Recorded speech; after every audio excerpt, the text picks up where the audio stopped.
did that in the last recognition, but if not, we That might. was, we had achieved that. Okay, it's 5:30. Now everybody on the board Yep. has. Good evening, and welcome to the North Rock School District Board Meeting and Workshop, where Dr. Gregory Pulaski is the proud superintendent. At this time, we're open for public comments. Citizens who desire to speak on the public comments must sign in prior and will be called to the podium. Public comments is not a question and answer period. And as such, school board members and the superintendent do not respond to public comments during a meeting. Further, citizens will have no more than 3 minutes. I need a timekeeper. I got you. Okay. To speak per Arkansas Code 613-619, will not be allowed to make comments that shall prejudice the board of directors concerning students, personnel, board members. Names shall not be used. Statements can be made without the excess of using people's personal names. And this comes before the board. They may come before the board for disciplinary or employment consideration, or that it is in conflict with other district policies or law. At this time, we have Ms. Ray, who is a former student of North Rock School District. She would like to come and speak to the board. Hello, I hope everyone is having a great evening. My name is Adeline Ray Williams. I am a life strategist that specializes in school improvement plans and efforts. I started a company called Vision Consults. Currently, I am working with other districts, and I thought, why not go back home and support my district from home? So I do realize that high stakes testing season is upon us, and it will quickly approach.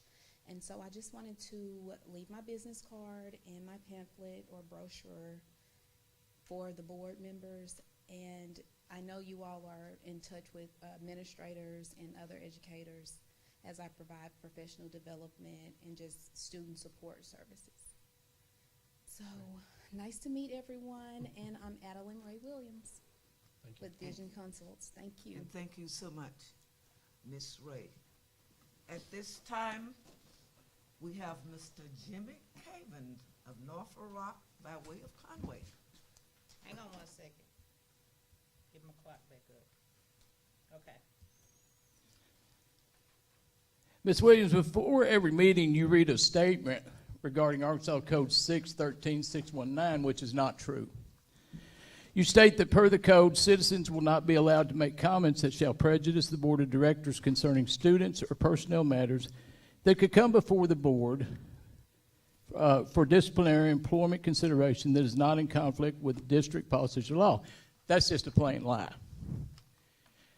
That doesn't apply to public comments. It applies to meetings agendas.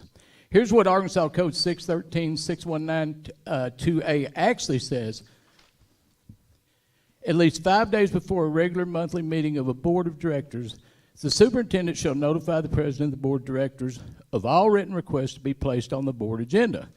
The superintendent's recommendation concerning each request. A request to be placed on the agenda shall not be granted if placement on the agenda, not public comments, prejudices the board of directors concerning a student or personnel matter that is on the agenda for the board's consideration of a disciplinary or employment action, or district policy is in conflict with school policy or law. That law applies to policy 1.14, meeting agenda, and has nothing to do with board policy 1.4b. On 1.4, on your policies, it references the Arkansas Code.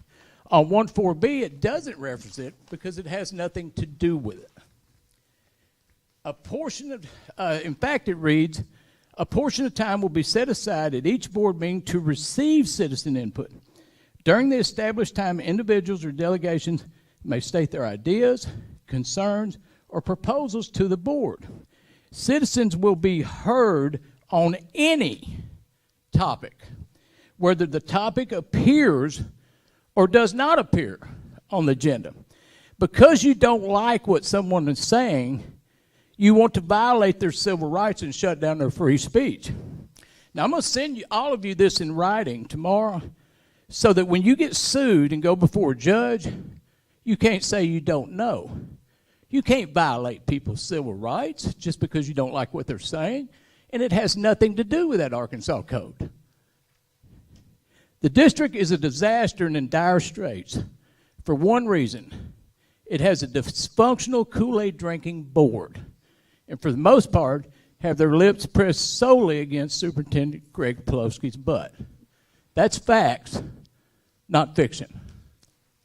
Time. Thank you, Mr. Kagan.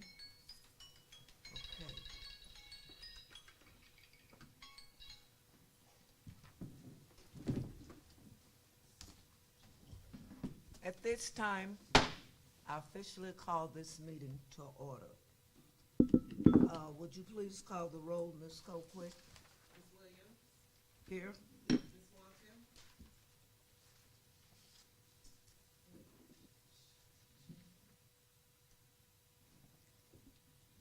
Okay, Dr. Reddick, Ms. McLean, Here. Ms. Temple, Here.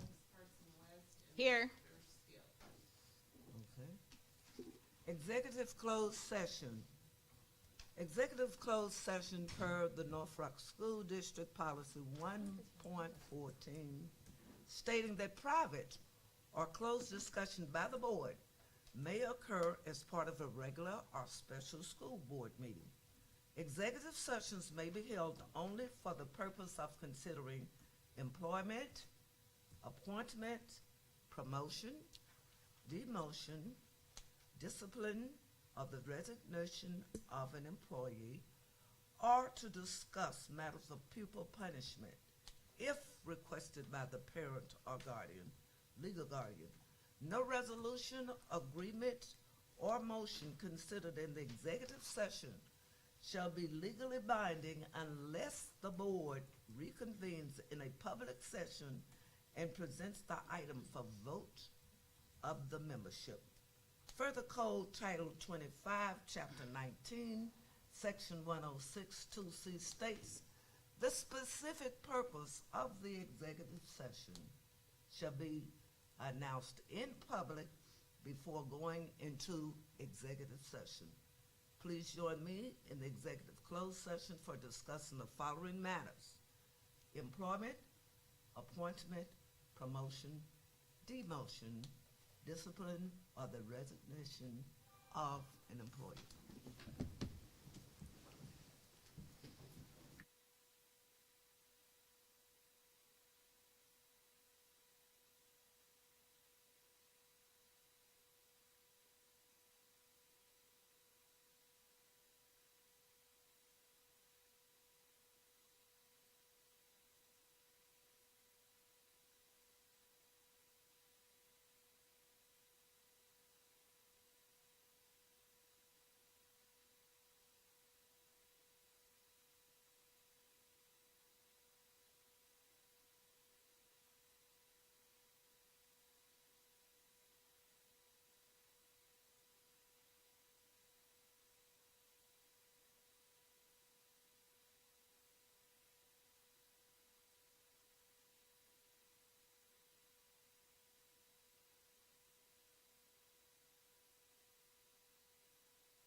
Okay, Action everybody item. ready? Yes. Employment of We personnel. back on. We're on. Madam President, the first action item in our special board meeting is the employment of personnel. Action item 5.1, the superintendent recommends the employment of personnel as discussed in executive closed session. Madam Chair, Yes. I move that we accept the employment of personnel as presented by the superintendent. Second. It's been moved and properly second that we accept 5.1, employment of personnel recommended by the superintendent. Those in favor say aye. Aye. Opposed? None, so the motion is carried. Thank So you. move for adjournment. Madam Chair, I move we adjourn. Second. It's been moved and properly second that we adjourn. Those in favor say aye. Aye. Opposed? None, so the motion is carried.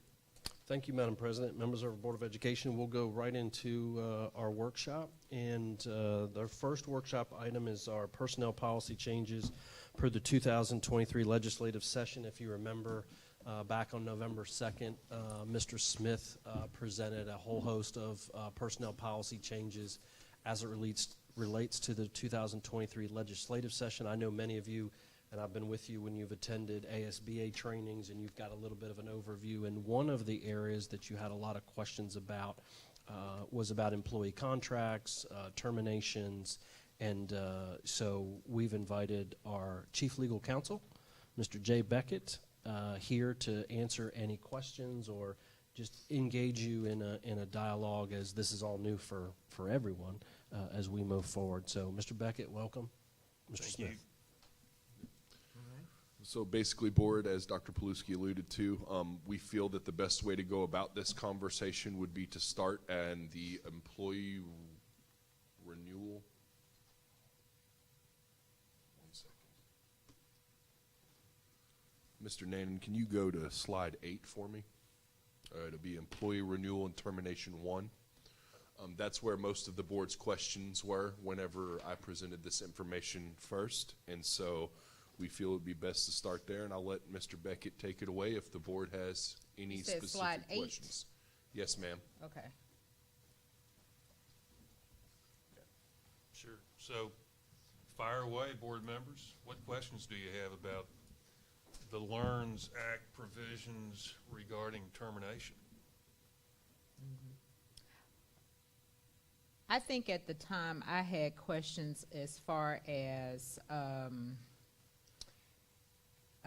how they can go about being terminated if it comes to that, and then if so, we had questions also too, I believe that night, as far as the hearings and as far as having them open or closed, or do they have the option to have them closed, and then also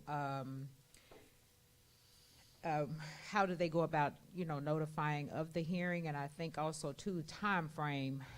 After I went back and reread all of this, the time frame as far as the hearings, what would they, as far as a teacher per se, if they're terminated or in the process of being terminated, what does that look like? Okay, sure. So, the process for terminating an employee is now quite a bit more streamlined, since the LEARNS Act repealed the 2 laws that have governed that practice since, well, for licensed staff, teachers, that law was in effect since 1983, and then the law for classified was in effect since 95. So that's what we've been following for basically my entire legal career and 35 years of representing districts.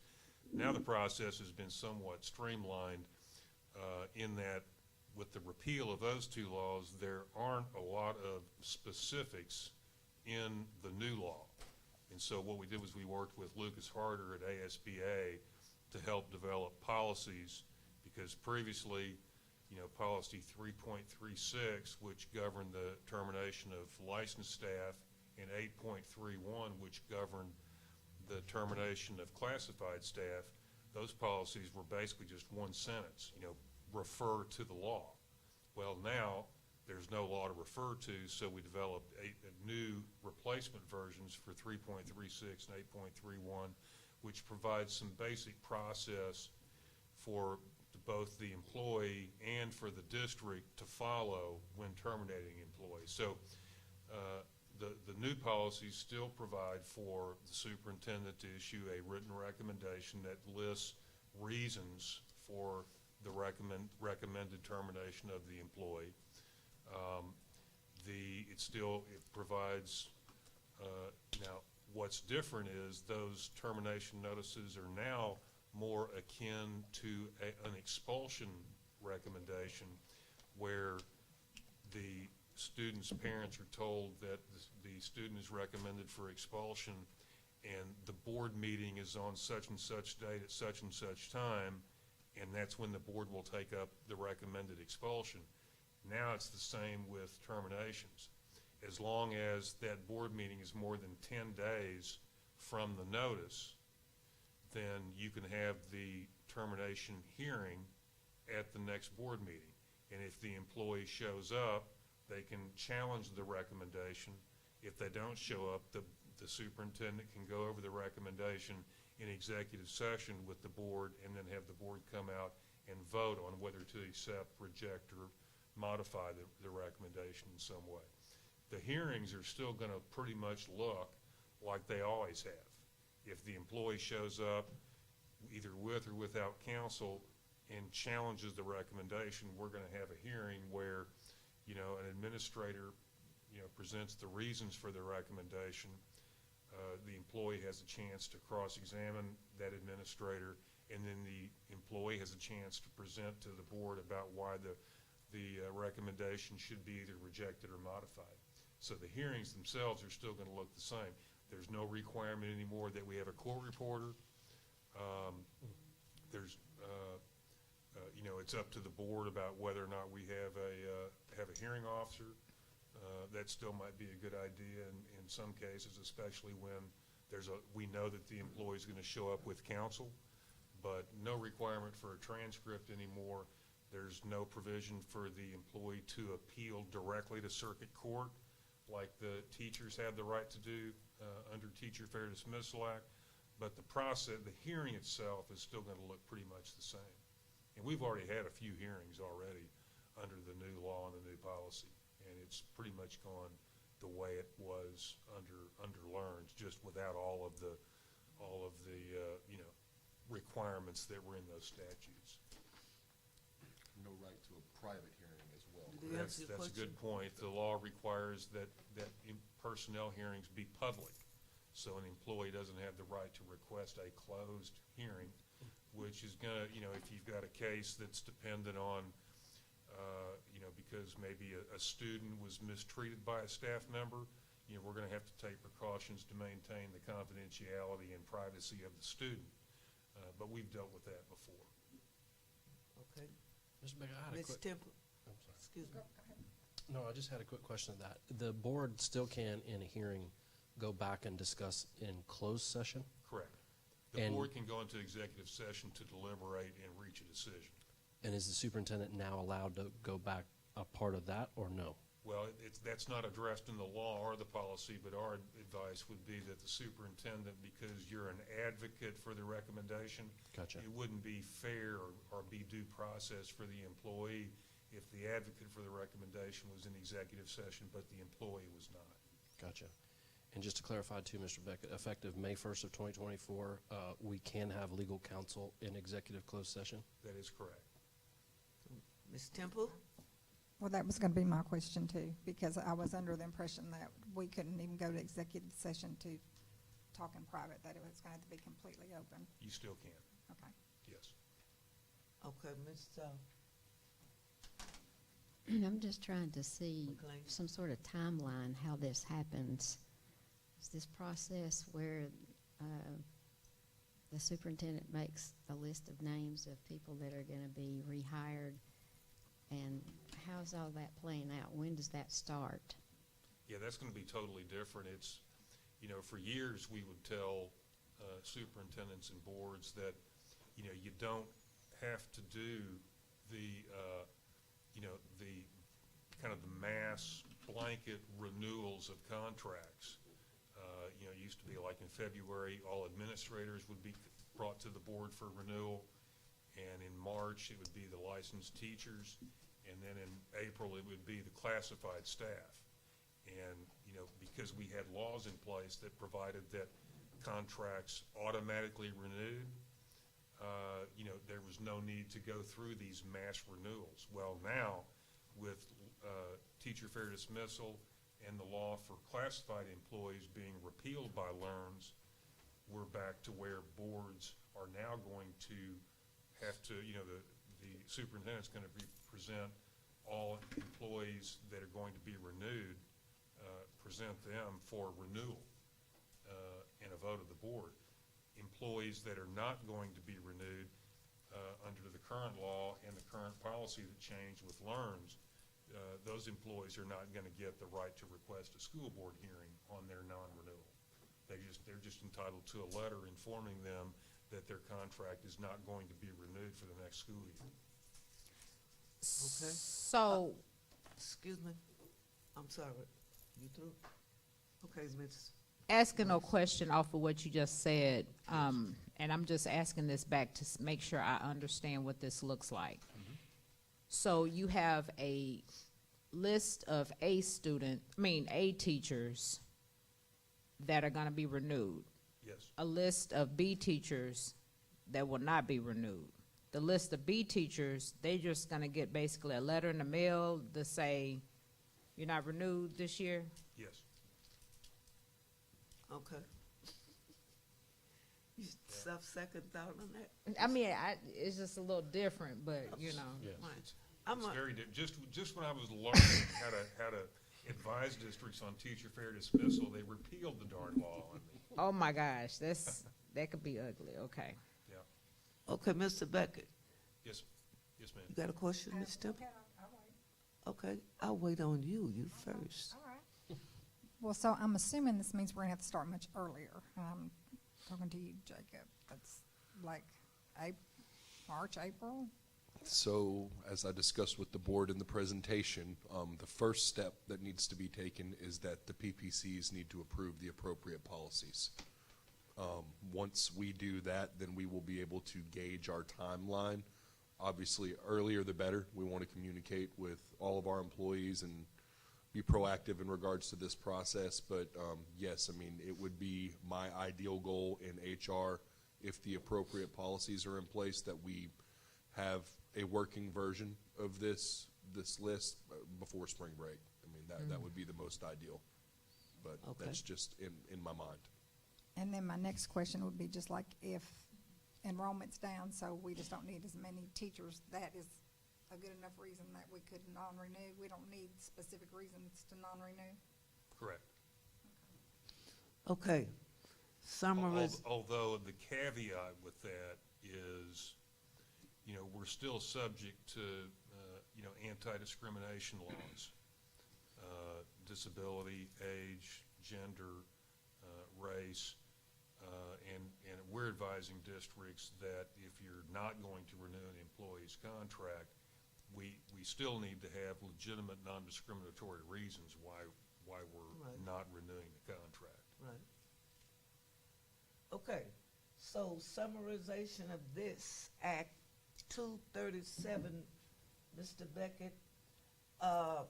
Number one, we do understand, first, teachers have to understand there's no more automatic renewal at the end of the contract year. Yes, ma'am.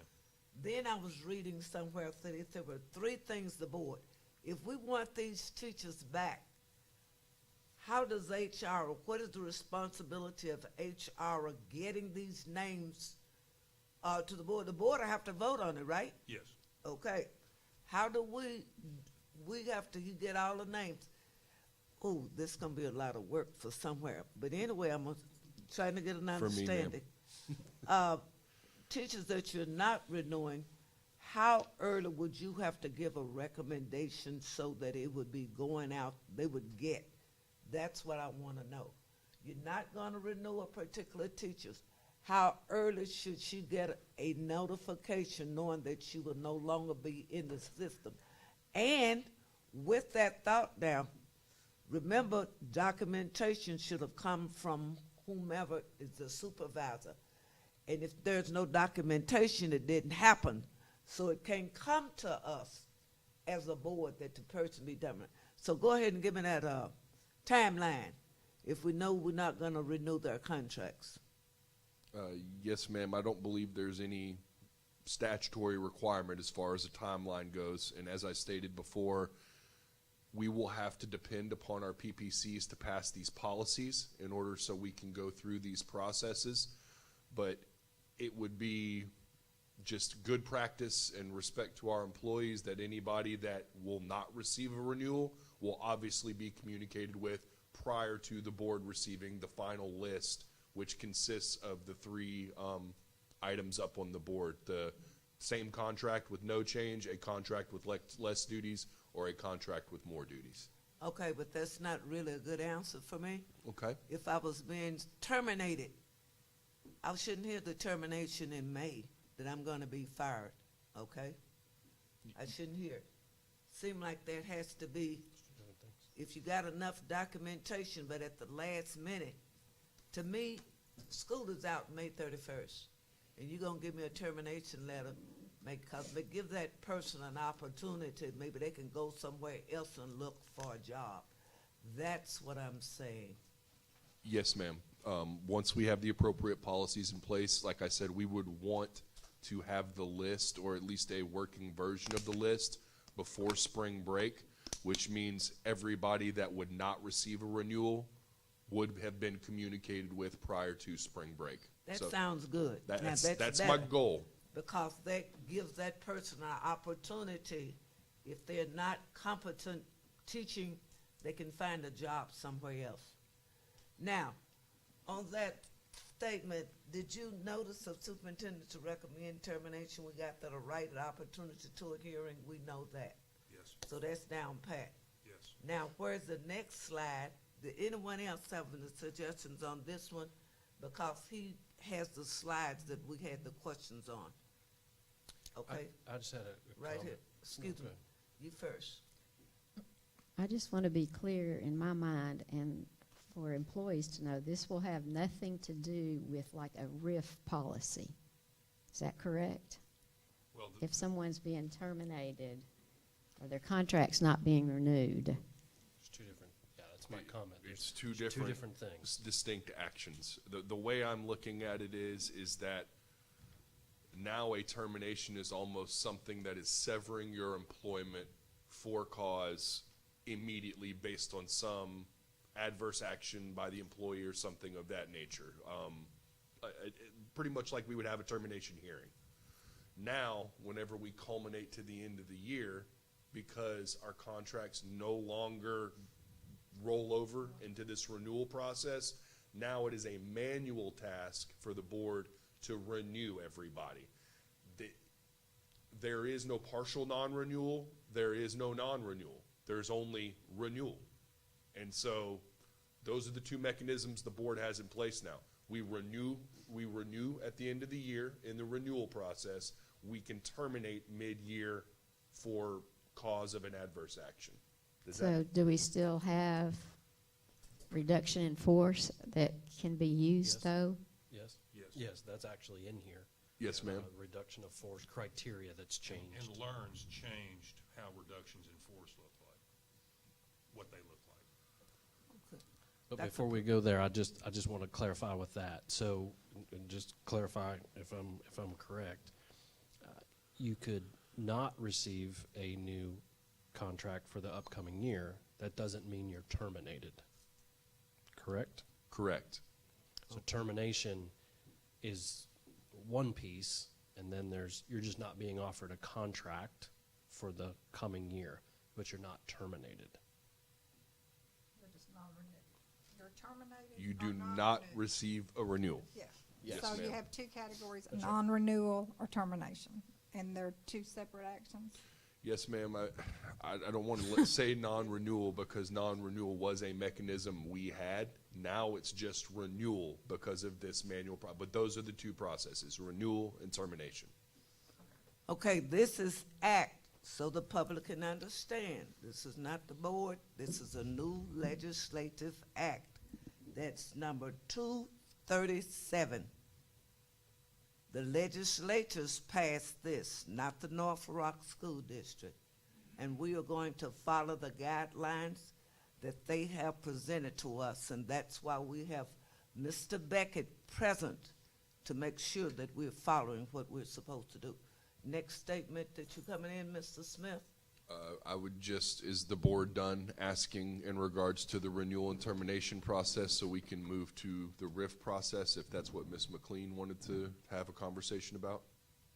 Yes. Is that whatever. appropriate? Yes. Hunter, it's still not working for me. Keep, You gotta go keep back. going, keep going. No, I No, think it's the other way. yeah. It's towards the front, the beginning. Well, Whoa, whoa. Slow down, Hunter.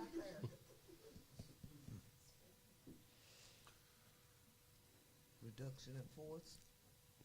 Ms. McLean? So during the presentation, and Mr. Beckett will be able to expound upon this, but we are basically in Arkansas moving to a performance-based system, as opposed to the way whenever you were in education, Ms. McLean, and everybody as far as we've known it until this year is basically last one in is the first one out. That's kind of how our RIF policies work. There were some nuances in regards to education, like national board certification applied during ours. There's all these different pieces. But now a great deal of the piece is in regards to your evaluation, your performance, your things of that nature. So much like you would see in a corporate-esque environment, depending on the RIF policy. And so, Mr. Beckett, if you want to jump in. No, that's I can't, there's nothing more to add. That's exactly And what it Mr. is. Smith, that the, with LPPC and PPPC, that will have to have we will revise we have a policy on this, it'll just have to be revised. Correct. We have a model policy from ASBA. There are aspects that were kept, there are aspects that were changed, but I mean, it's a different way of thinking. So reduction in force could still happen in the district, Yes. but the way that those things are determined have changed or Yes. will change. That's right. Yes. Correct. That's right. And this has to go to our LPPC and CPPC. CPPC. Yes, ma'am. And so we do have a model policy from ASBA on all of this that they're going to take a look at to bring to the board for you to vote on, and then that's what we'll go from in guiding us around these topics. And so what about talking with our employees about this?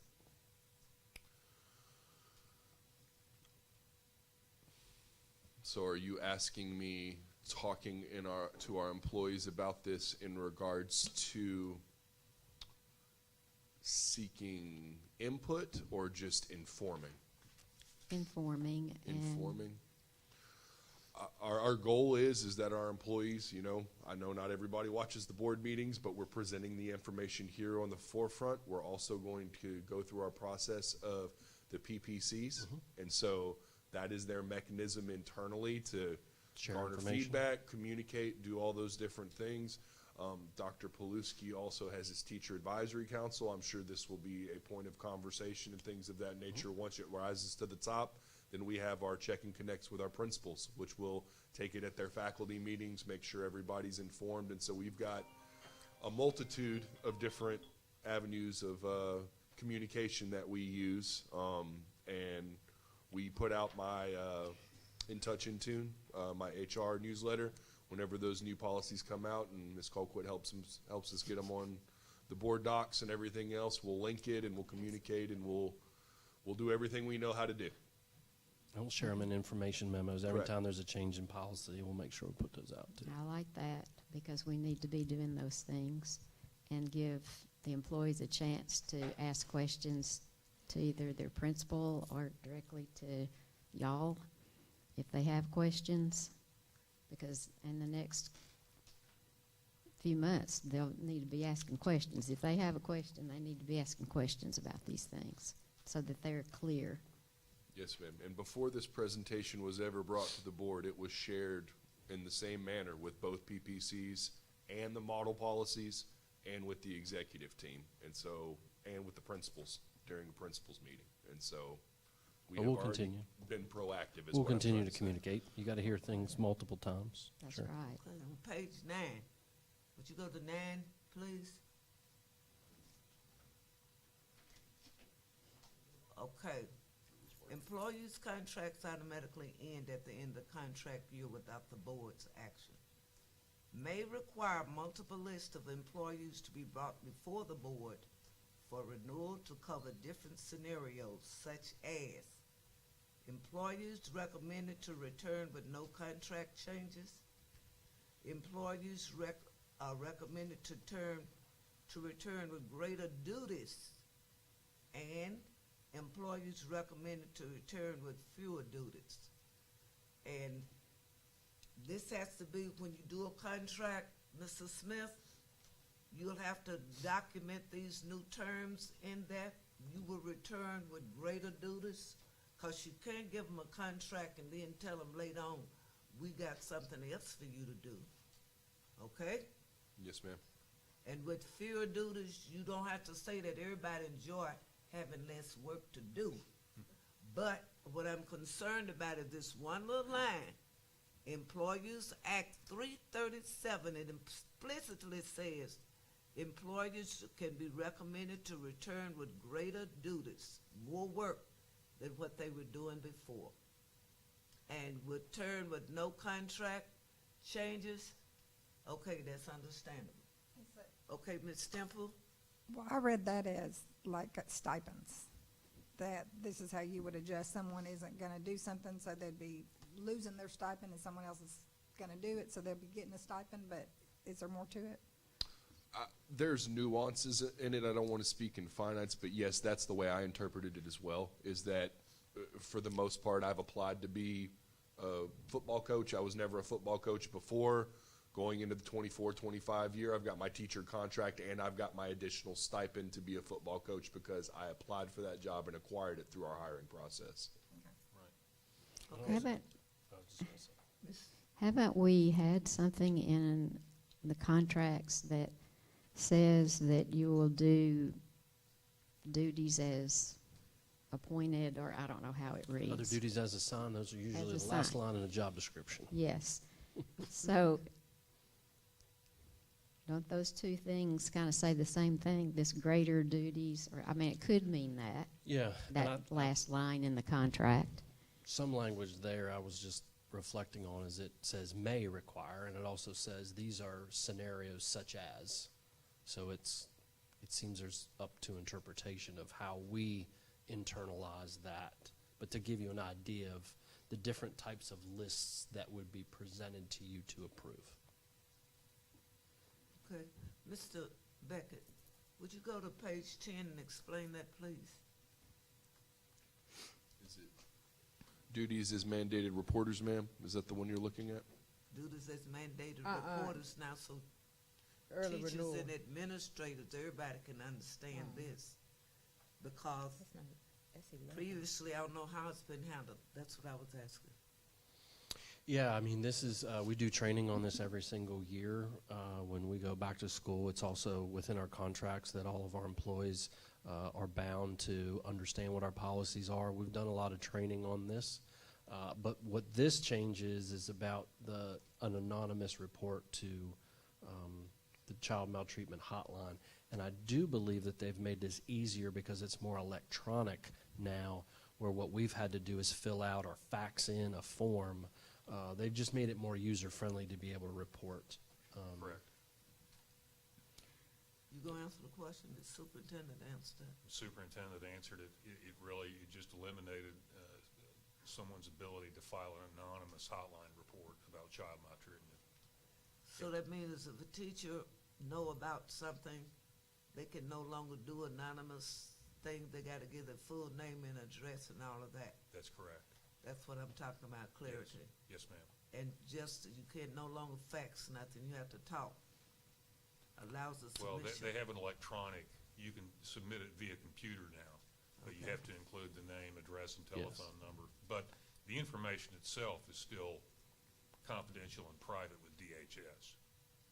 Would this not hindering people from reporting things about child abuse?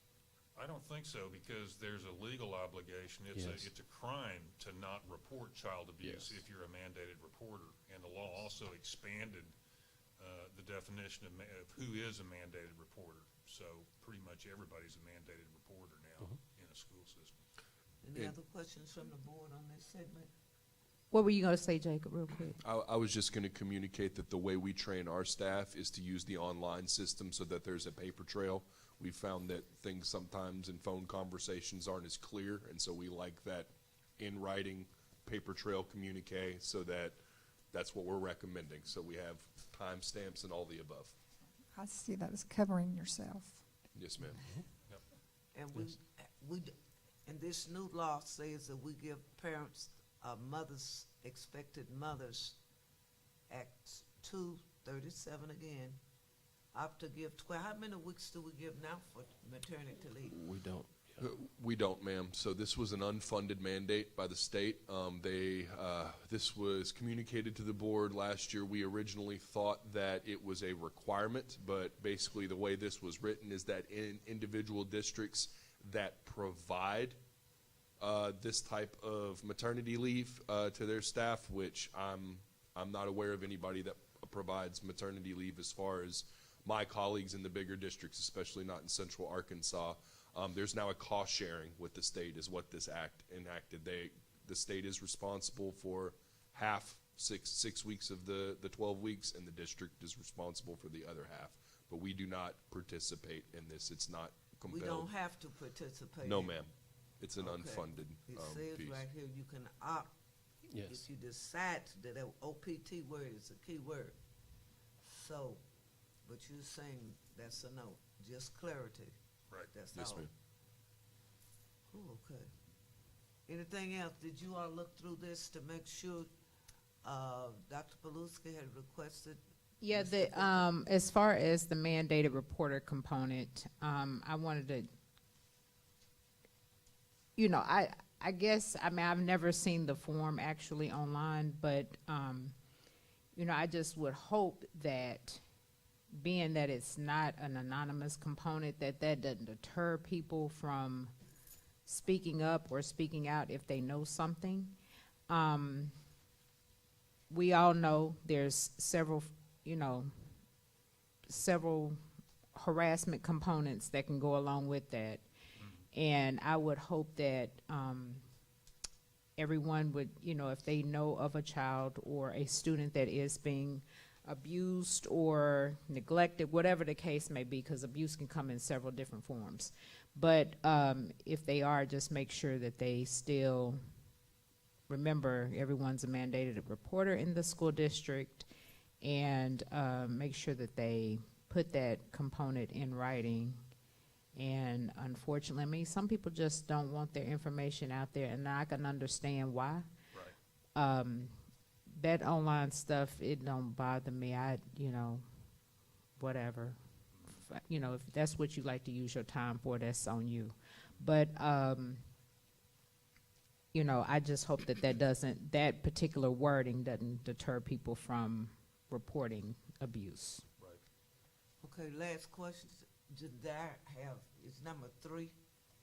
Would you explain that to me, please?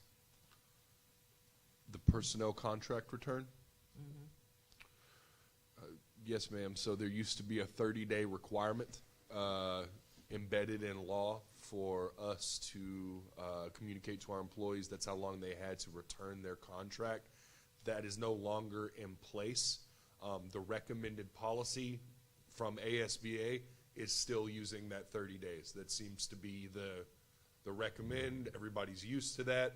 That will be my recommend to the PPCs, is that we still give our employees 30 days to return their contracts. Our issuance and all of our processes are kind of built around that 30-day window, so that ticks before everybody goes off of contract. And so it's just good practice. Any board members, Ms. McLean, Ms. Temple, Ms. West? No, I just want to know, where are we as far as the PPCs, as far as them having the information and talking about it and voting on it? They have all of the information. Dr. Paluski, because of the sheer volume associated with all of these new policies, new laws, everything else, we have a work day scheduled with CPPC tomorrow where the CPPC members are going to discuss these as well as the calendar. And December 19th is our LPPC work day, and that was selected by the committees. We're all going to get in a room. We're going to work out what works best for North Little Rock, and hopefully very shortly after the turn of the new year, we will have some finalized policies in place to bring to the board for approval. Okay, I do know that when we went to the conference, Ms. McLean and I attended the classified information, all of that, mandated all the new laws. That's why. And I know there are certain things, the board always has the last word, although they may present to us, but the board is still the sovereign power, but we work with them, negotiation and collaboration. So that, when you hear that, it's about us working together. And thank you. And no further question, Dr. Paluski, did you have any further statements? No, ma'am. Just want to thank We Mr. Beckett. you, Mr. Beckett, for coming. You got here at 5:30, and we're sorry about the small delay, and your time staying longer than you should have. Well, thank you, Madam President and board members. It's always a pleasure to be with you. Thank you, Thank you, Mr. Mr. Beckett. Thank you, Mr. Smith. Thank you, Jacob. You know I have a joke. We're going to keep it moving. I mean, run out of here. Our next information item is 1.2, which is Advanced Programs Update, and I would like to welcome Dr. Harbin, who's our Coordinator of Science, Environmental Literacy, Outdoor Education, and Advanced Programs, and very excited for her to present, in my personal opinion as a superintendent. This is a long time coming to talk about advanced programs. If you remember all the way back in the curriculum management audit report, it did a little deep dive into gifted and talented education and where there's some areas that we can improve. And we're blessed to have Dr. Harbin now on board to dig into this, and she's going to share some great information with us. Welcome, Dr. Harbin. Good evening, members of the evening. board, Madam President, Dr. Paluski. Again, Amber Harbin and all the different titles. I'm excited to be here to present some information to you all. The purpose is to share initial recommendations based on data that came from the 2022-2023 curriculum audit that was conducted, and an internal needs assessment that I'm currently conducting with the team. That's all right. Maybe somebody can help her drive Yeah. well.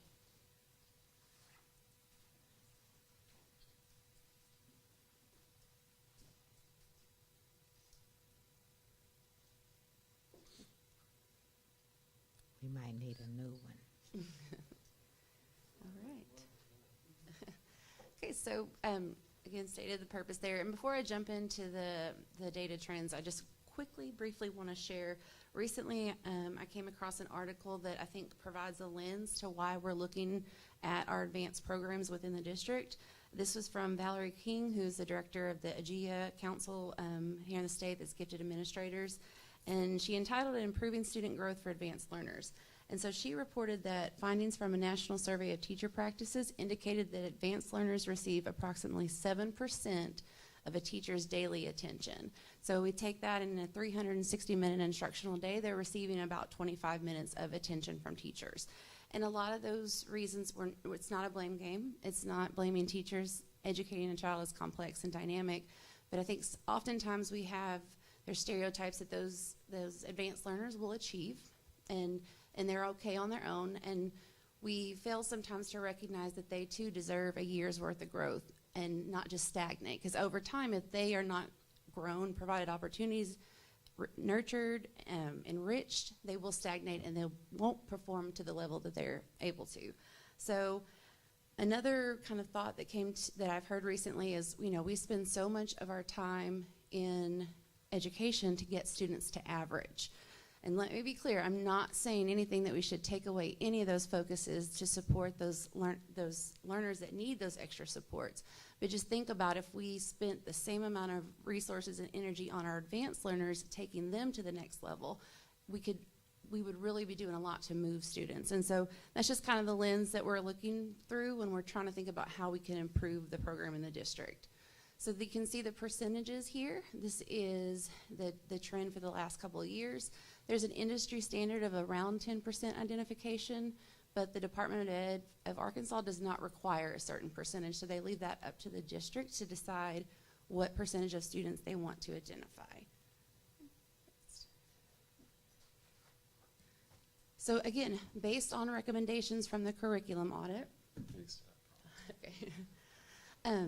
So these are just some proposed changes that I'd like to put on your radar. At another time, I hope to have an opportunity to kind of collaborate and talk and share more information to work on other things that we can change. But just to put on your radar, per the audit on page 205 of the governance function recommendations, they recommended a board adoption of a new policy to establish comprehensive plans with expectations for guiding the advanced program. The current policy linked in there is from 2006. And so just to kind of put that into perspective, the program standards that the state uses now for gifted and talented programs were developed in 2009, which that in itself is almost 20 years old, and they're about to be come up for revision. And so the policy from 2006 needs a little bit of changes. On the linked document, I have kind of started working through that to give some ideas. There's outdated terminology, a little bit of outdated research that we can update. So just to put that on your radar. So we also want to look at a systematic approach to review and collect local norms. So understanding that individual students have different needs, individual schools have different needs. And so we really look at how students are performing within the environment that they are, and how we can provide an academic enrichment for them to meet their needs. So GT seminar is the thing that I will be proposing tonight just to provide information on, and hopefully that will be an action item soon for us to look into. Additionally, I want to look at possibility of K2 enrichment, and in some situations K5 enrichment, and how that can help expand the number of identified students, develop talents within those who aren't identified, and help to grow our Tier 1 instruction. Universal screener was something that is recommended for equitable processes. It's something that we're looking to do this year. We're having a little bit of trouble on the back end with some of the new acts regarding technology and data privacy, but we're going to push forward with that. All of our second graders would be screened, and this would give us an opportunity maybe to identify some of those students who don't necessarily have the advocates for them, whether their parents don't know that they can refer them for testing, students don't know that they can be referred for testing. Maybe they're not the teacher pleaser in the classroom, but this test would show us, and would show us that those students that we're missing. So that would be another way to make it equitable. And then also going back to school-based identification committees. We currently use a district-based committee. Again, going back to local norms, needs of the school, we would use a school-based committee. All right. So the proposal this year would be to add GT seminar to the master schedule of the middle school for next year. This is kind of two reasons for this. One, there's a need for elective courses at the 7-8 campus, and then this is another way that we can service our students. The Department of Ed advocates for multiple program options, and so this would be an additional program option that we could say that we are doing for our students. It's a year-long course. It's developed specifically for high-ability, task-committed, and creative students. Focuses on creative, critical, and independent group project investigations and growth. They do a lot of self-analysis. It's independent research. It's self-paced, and it can be taken for multiple years. So students have the ability to take it as a 7th grader and 8th grader. And as a district, we would have to provide evidence of how we're differentiating for those students. And then there is an option, if this is something we ever wanted to look into, is having a high school course as well. And it does count as a career elective with DESE. Okay, so why proposing, again, that we currently, how we service our secondary students are through special classes. So through honors classes, advanced classes, or AP classes. At the 7-8 campus, we do have a position for a certified GT teacher who currently meets with students, but there's not a regular schedule in place. And so because of that, again, this would be an additional option that we could service our students. Things that we need to consider when we think about adding seminar is that it has to be a certified teacher. That teacher has to have administrative time for testing, and in addition to a standard prep time. We have to develop a multi-year scope and sequence, so those students that are taking it in 7th grade, how are we differentiating when they take it, if they chose to take it again in 8th grade, if they choose to take it again in 8th grade. There's a recommended class size, and then I would recommend a course selection committee to talk about the criteria that we want to propose for students being placed in that class. There's a little bit of room for us to kind of develop our own set of standards that we look for students to go in that class. They don't have to be an identified student necessarily to be a part of that class. So that opens up the opportunity for more students as well. Okay. I think that's it. I didn't know. Yes, that's the last page. You have any questions? Okay, Ms. McLean? I'm excited.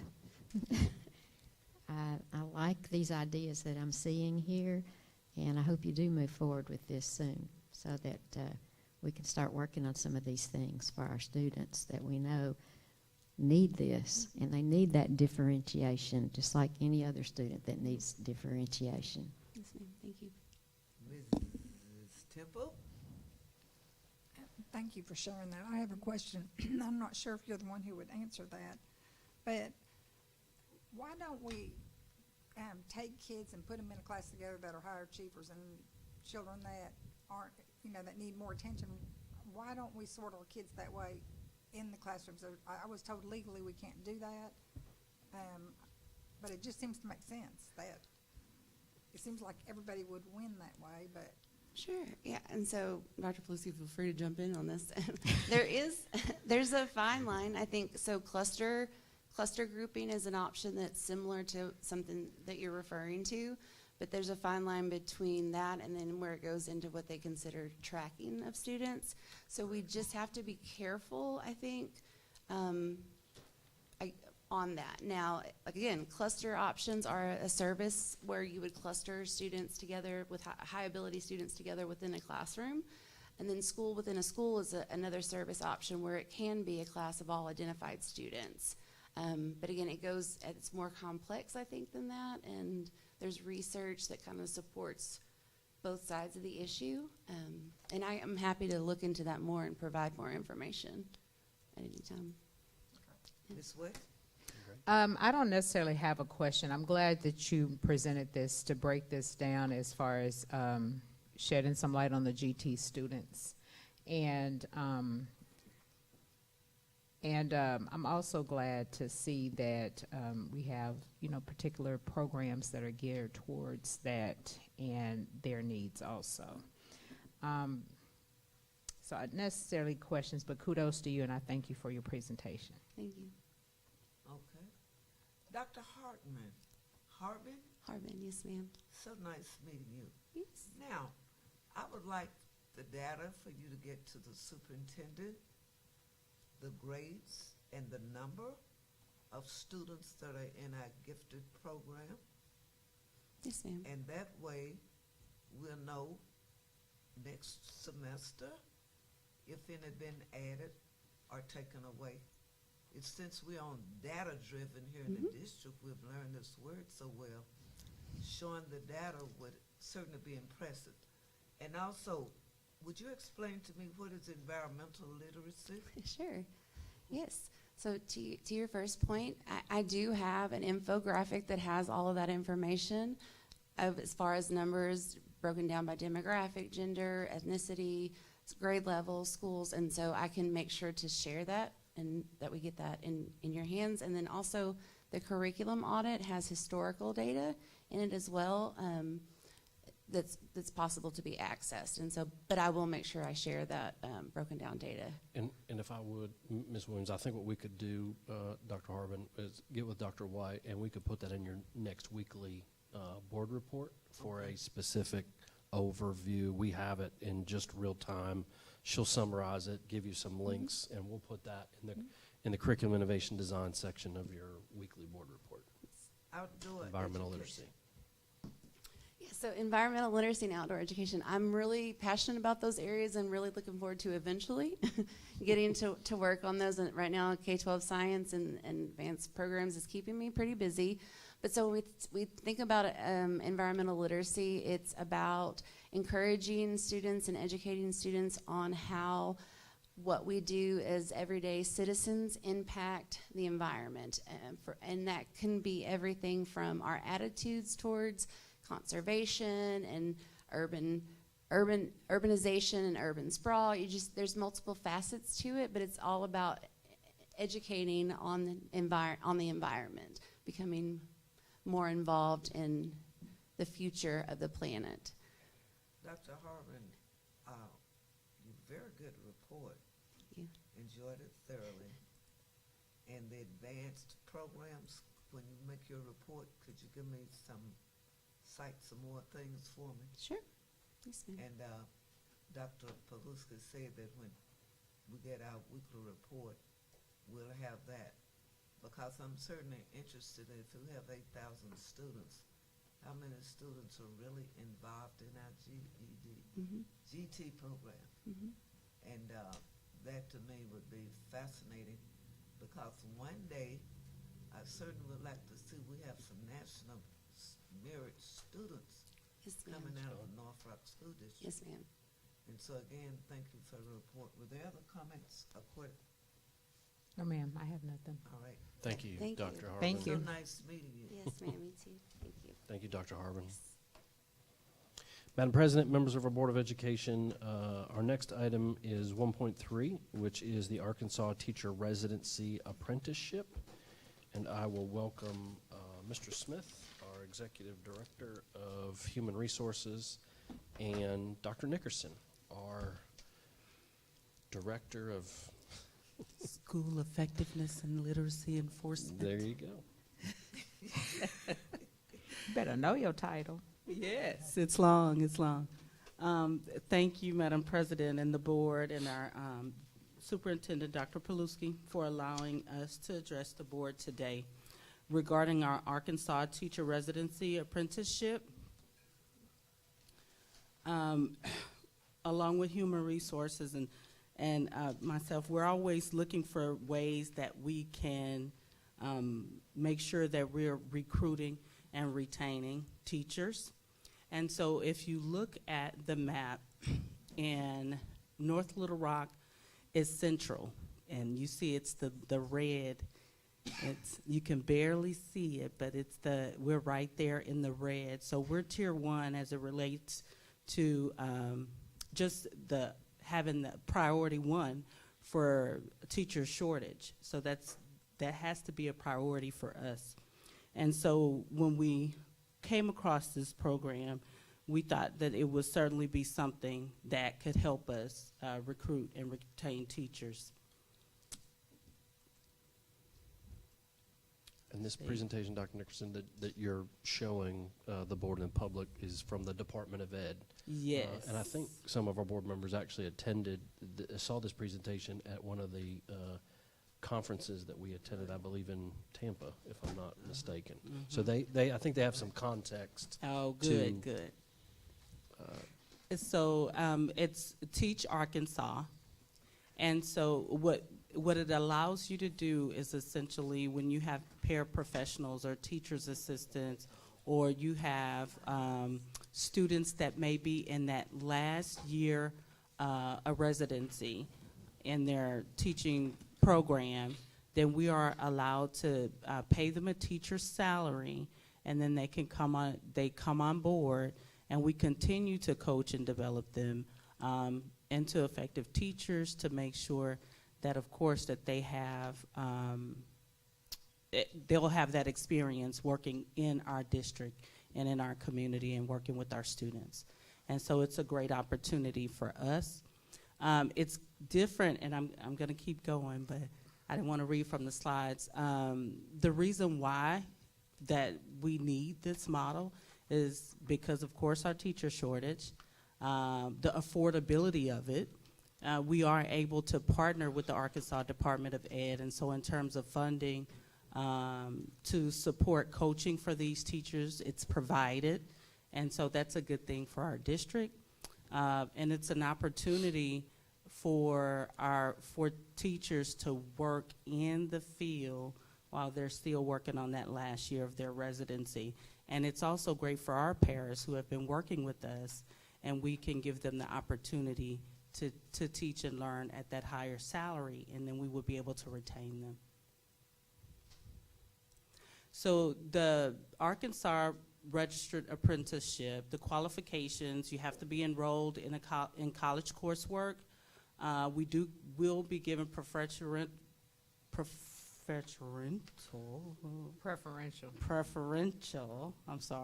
treatment for our paraprofessionals to be a part of that program so that they can receive pay for the work that they are doing with us, and they could have their own classroom.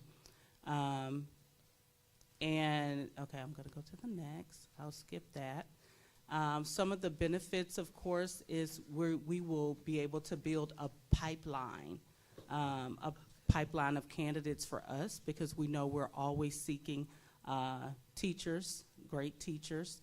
We do have interns now, but when we look at the rate in which we retain the interns that come to work with us in Little Rock, it's about 62% on average, whereas this program, in terms of the data, they talk about, it's at about a rate of 91%.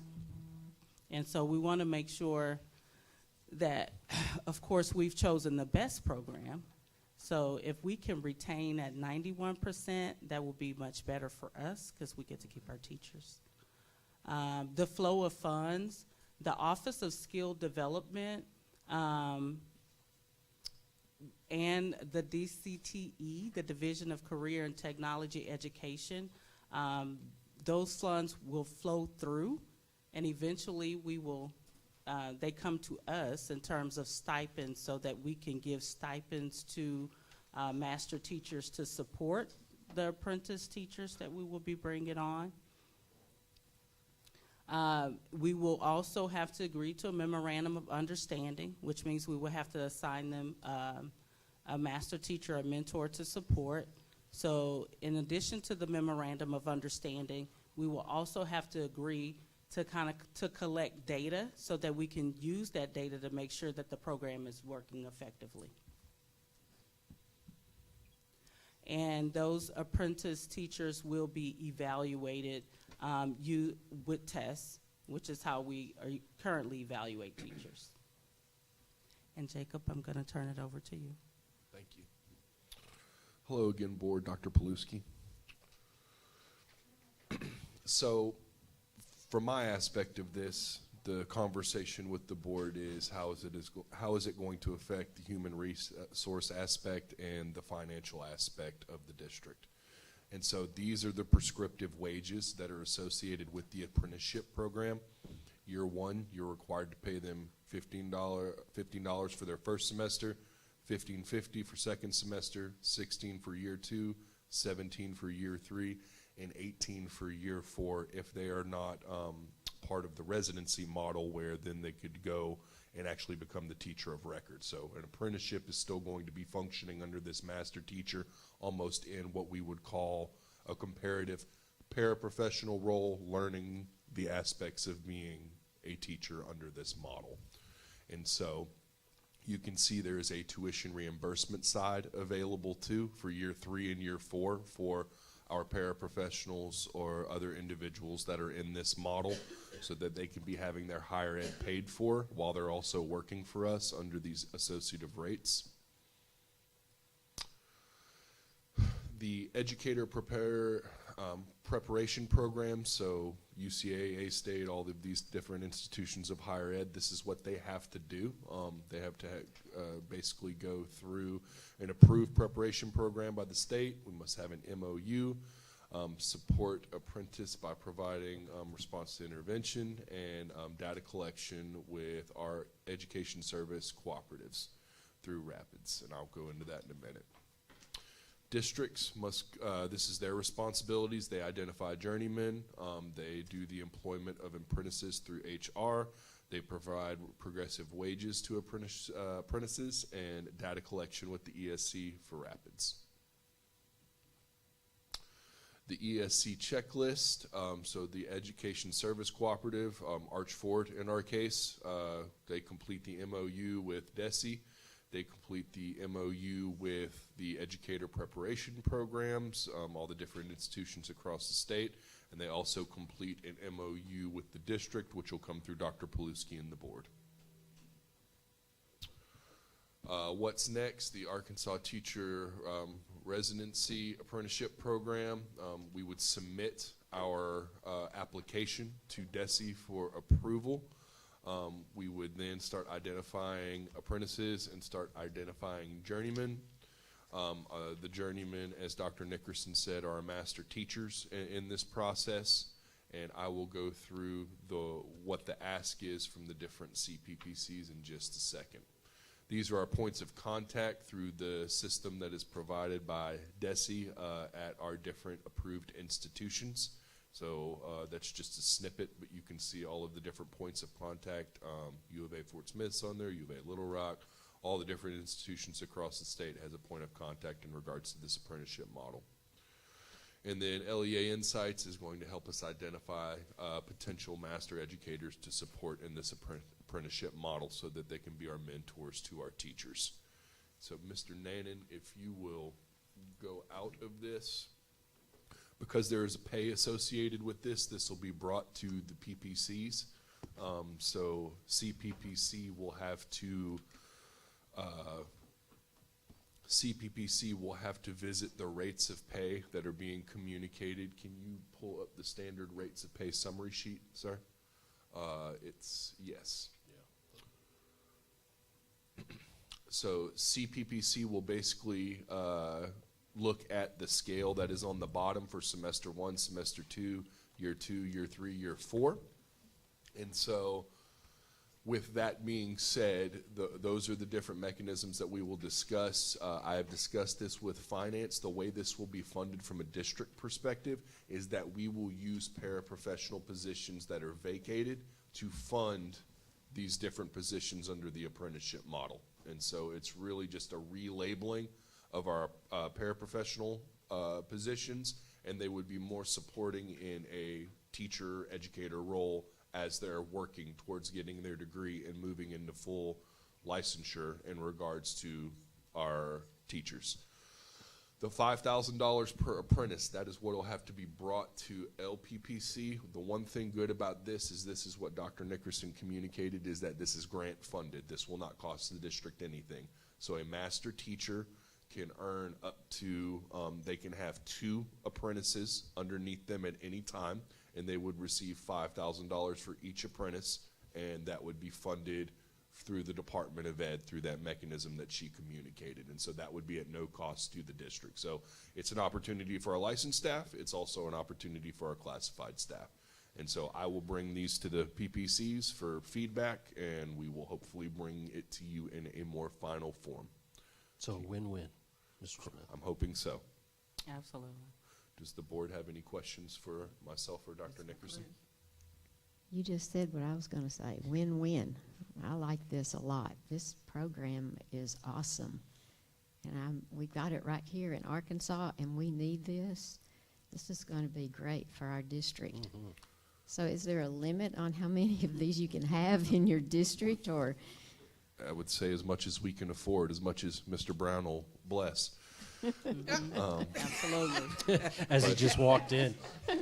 I'd just like to say, I'd just like to say publicly too that Dr. Nickerson's really taken the lead with this, and she's put in a lot of work. Miss Reddix from my office has put in work. I'm just kind of a bystander in this, and so I really appreciate them. This has been good work that's been done, and we've been a long time getting here. So, thank you. And Miss Thank you, Saraceni Jacob, was for in our supporting me. district. Pardon me? Miss Saraceni was in our district. Yes, That's ma'am. over this program. Yes, ma'am. So that's I love this program. Do other states have this too? Or do you even know? I They mean, do.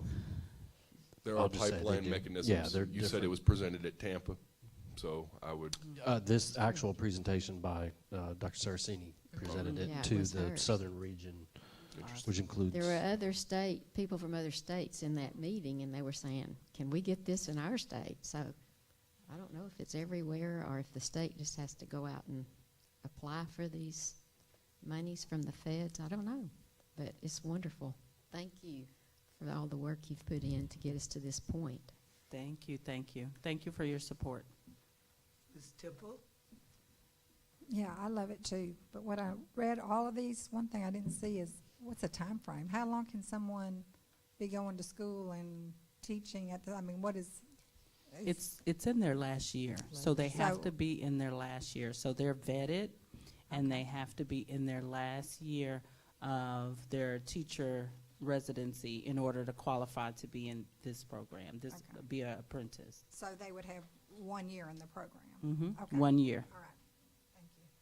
Ms. Worth? So once they finish that last year and once they finish, they say, oh, you know, hey, this is what I just would love to do, and continue on with it. Pretty much whatever school district that they're in, they have first right of refusal at that particular candidate, right? Or how does that work, or what does that look like? So this is a mechanism for us to support our individuals that are wanting to become teachers. Once they've crossed all the T's and dotted all the I's to move into that new realm, once they've done their licensure, once they've completed their degree, once obviously we would like to retain these individuals, but there would need to be an open teaching position for them to apply to. They wouldn't just shuffle unless they're already the teacher of record, as Dr. Nickerson was communicating. Okay, But I allows like us it, to- and I to- think, what'd you say, I'm sorry? No, it allows us to grow our bench. Yeah. Right Yes. here by a lot of paraprofessionals that want to become Yeah. teachers. And we want to keep them here. Oh, most definitely. I mean, I love this program, and I think that, you know, if we have some of those educators that are past educators that would definitely come back and help mentor the new teachers coming in, I think that'll be a great another win-win, Ms. McLean, for our district, and you know, give them some type of support too, and you know, give an opportunity for new up-and-coming teachers. So I love it. Okay, first and foremost, thank you. We heard this report in Nashville, Tennessee, I believe. No, maybe Tampa, in Florida. Tampa. I think Well, it's Tampa. Tampa. Tampa, Florida, Tampa. And so glad that Arkansas stepped into the plate and that we have such a shortage of teachers. And if we can get them in here and just mold them so they can appreciate the atmosphere of being a teacher, that would be tremendous. And thank you all so much for doing what you do, Dr. Nicholson. Thank you, appreciate you so much. Thank you. Mrs. Smith, Thank you both. thank you both. And our last item is school board governance by our coach, Mr. Quinn. Hi. Hey, It's 7:15. I can read the room. Oh, we have. I can read the room. I got a little show and tell. Yay. All right. Do you want me to just stand on this side? Well, I might as well just stand on this side of this one. Merry Christmas. So if you take that out and lay it flat and turn it over 2 pages at a time, it'll Okay. show you what it looks like in magazine format. So, Okay. housekeeping item. Oh, Look at you. So before Blueprint Mr. for Quinn success. kind of gets started, you know that we've been working for a while as a board and as a superintendent about setting a direction and having a strategic plan, and we're just, this is a more formalized draft of what's to come, and I'll turn it over to Mr. Quinn. This is a draft. You will see this again. I think it's a very meaningful publication for us that we have been working towards for at least 2 years. Again, it's a draft. You'll see it again. Among other things tonight, we wanted you to get the flavor for the look, feel, color, the vibe. We are putting some thoughts together for you on mailing this to every family in the district. I think that is well worth it. You know, sitting in the back of the room and watching an hour and 45, I am struck by a couple of things. Communication with parents has never mattered as much as it does today. You're in a competitive world, and communication with parents matters a lot. Whether you are trying to recruit teachers because you're a little speck of red in central Arkansas with a teacher shortage, or whether you are communicating with parents for the very critical need of maintaining your enrollment. And so I think, I'm not going to look at my phone, I'm going to read you something on my phone. Arkansas Learns, on their Facebook page on November 19th, reposted a North Little Rock School District post from November 14th, and your post was, "We're still celebrating Lakewood Elementary as the campus moved up a letter grade and is now a B school." And Arkansas Learns reposted that and said, "Love it when instead of decrying letter grades for schools and districts like North Little Rock use them as motivation to do better by students." Thank you. That's nice. Yes. Now, Surprise. It's buried in some Facebook comments, but a lot of people who pay attention to education pay attention to Arkansas Learns is bragging that you are applauding change and you are being transparent. I'm not going to, I hate it when people present and they read you something they have just put in front of you. Just let me make a couple of points about the document in front of you. Pretty basic, open letter from the superintendent.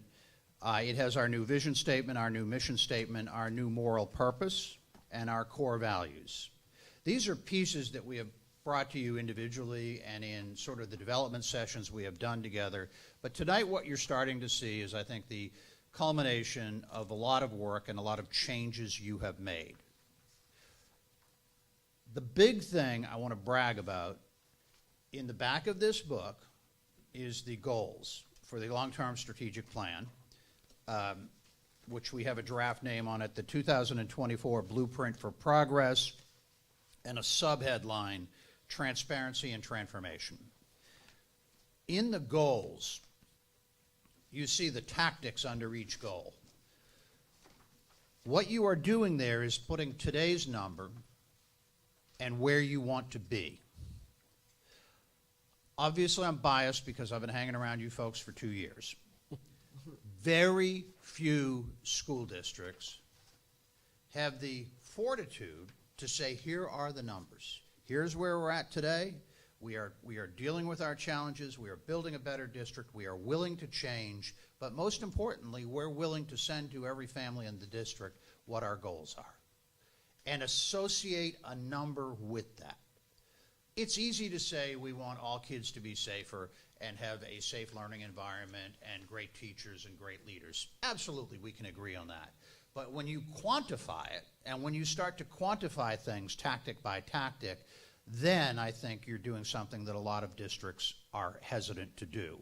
So this document, and again, I cannot stress this enough, we want your input, thoughts. I picture this document, the hard copy of this, I hope, to put some in all of the trunks of your cars, where you always have a few in the car with you for various conversations you might have in day-to-day life. I know I want to put a big box of them in the superintendent's trunk as he travels the district. We want to mail them to every family. Obviously, we will post it. And I think it's kind of an exciting time for us because, again, where I started tonight, the need for parental communication has never mattered more than ever. Early on, when you retained me to sort of help here, we talked a lot about world class. Now, world class was kind of a funny conversation, or in that when something went wrong or a building was old, you know, there were staff members who would say, oh, world class. It was just a theme that hadn't been modernized for a long time. So a new vision statement, mission statement, moral purpose, core values. There's two sections that are not in there. I pulled them out last night because I want to rewrite them. The 7th Street Elementary section, we're going to incorporate, the superintendent and I spoke recently, more of the E4 education model and how that fits with 7th Street. 7th Street is a very compelling story because, again, you as a district and you as a board said that it's not really working out the way it should be there. We want better performance, and we're going to take some steps to do that. So I think the 7th Street story matters, and then I'm rewriting the high school graduate profile because more than ever, and I spent a lot of my life in workforce development issues, more than ever, we have to acknowledge that every kid is different, every student is different, and that as a school district, what they do the day after graduation is as important as what happens on graduation day. We can no longer, I think, as a society or as educators, think that, okay, as long as we got them to, here's your diploma, we're done. But did we prepare them for the next day? Whether they go 2-year or 4-year, whether they go right to work, and whether they go to military, there's just a lot of options out there. And there's a lot of, I think, fast developing programs in this state to remind young people that you can be an HVAC technician at a large manufacturing facility and make $60,000 to start. And that everybody doesn't have to go to a 4-year school. But there's a lot of, but I think, and again, when I met the superintendent a few years ago, one of the first things he talked about was what is the profile of our graduates? And I think so there's things to be done there. The long-term plan, I know it's late. It's not a daily or a weekly document. I think it's a living document that we need to pay attention to year, but it's like having a plan so we don't, like, on Monday decide what is this week's crisis that we have to deal with. Instead, like, what is our goals for this year and where do we want to be 2 years from now? Okay. You have, I think, changed things that people in this community don't necessarily understand, in that you're much more about the long term now instead of the daily crisis or the weekly crisis. My first month on retainer with you, there was a teacher who had used up a lot of sick days, and that became, you had 4, 7, and 11 at your meetings for like 3 months, and it was just an odd example of a daily crisis that kind of overwhelms any other good things you are doing. So we're going to continue to tweak this document. Would love your thoughts as you have time to read it and look at it. I do think we also are trying in color and style and tone to sort of look like the last big district piece that was done. So it's a work in progress, but I think it's an important piece of our effort to remind the community what you were doing. I think you have a story to tell. When Arkansas Learns is bragging about you on their Facebook page, there is just, there are good things that are happening here, regardless of what some people think, and it's hard to do what you're doing, and so that's what tonight is about, just to give you this, and Dr. P will have edits, we'll all have edits. In the next version, we'll have the 2 sections that I pulled out last night because I really wanted to rewrite them before I brought it to you. And I'll close by saying I didn't do my math right, and I tried to make 280-page full color on my home printer at midnight, so that was great. And I just want to add, thanks, Mr. Quinn, as we've been working on this, but you know, the long-term game here is when you look at the goals here, what we envision is, you know, we've set those targets, and then there will be very strategic strategies per each one of those indicators that we're going to implement and we're going to monitor, that we should start seeing, you know, additional movement.